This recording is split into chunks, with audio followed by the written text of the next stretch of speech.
Pemberontakan PKI Madiun terjadi di Madiun, Jawa Timur pada September 1948. Nah, pemberontakan ini dipimpin oleh seorang tokoh Partai Komunis Indonesia bernama Musso.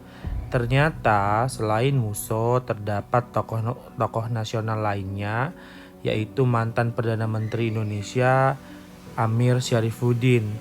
Untuk lebih jelasnya, tokoh utama yang terlibat dalam pemberontakan PKI di Madiun, simak video berikutnya. Tokoh pemberontak komunis yang pertama adalah Musso. Musso merupakan pengikut setia Stalin. Stalin sendiri adalah kepala negara Uni Soviet. Kemudian Musso adalah anggota Komunis Internasional. Pada tanggal 5 September 1948, Musso berpidato menyarankan agar Indonesia merapat ke Uni Soviet. Musso sendiri mempunyai mimpi untuk mendirikan negara Soviet Indonesia. Tokoh utama kedua dalam pemberontakan PKI Madiun adalah tokoh nasional, yaitu Amir Syarifuddin. Amir Syarifuddin merupakan Perdana Menteri Indonesia dari tahun 1945 hingga 1948. Dan di periode 47-48 ia merangkap sebagai Menteri Pertahanan. Nah, Amir juga merupakan perwakilan atau delegasi Indonesia dalam perundingan Renville.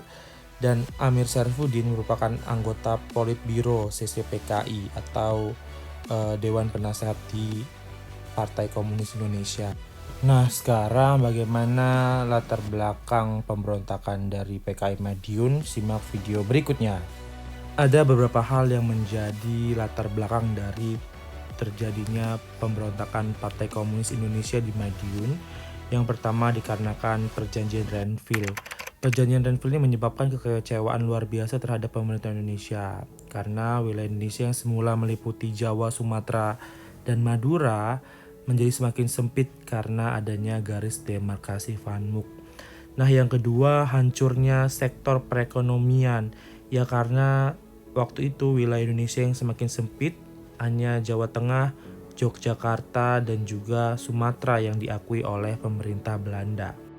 Yang ketiga terjadi ketidakstabilan politik akibat konflik Amir Syarifuddin dan kelompok penentang Amir Syarifuddin seperti Partai Nasional Indonesia PNI dan juga Partai Masyumi. Hal ini terjadi dikarenakan Amir Syarifuddin dianggap gagal dalam memperjuangkan Indonesia dalam perundingan Renville. Karena perundingan Renville ini sangat menguntungkan Belanda baik dari segi politis maupun ekonomis.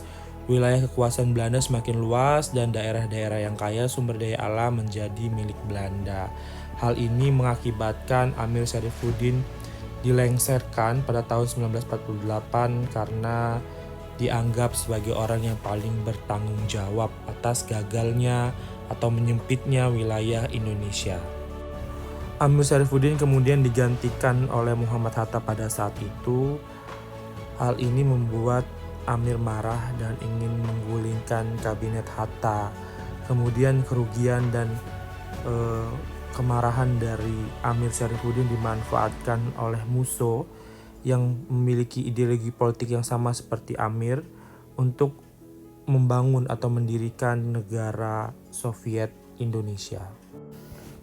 Amir Syarifuddin kemudian menggalang kekuatan dengan kelompok sosialis lainnya seperti Partai Komunis Indonesia, Pemuda Sosial Indonesia, Partai Sosialis Indonesia, dan juga Partai Buruh.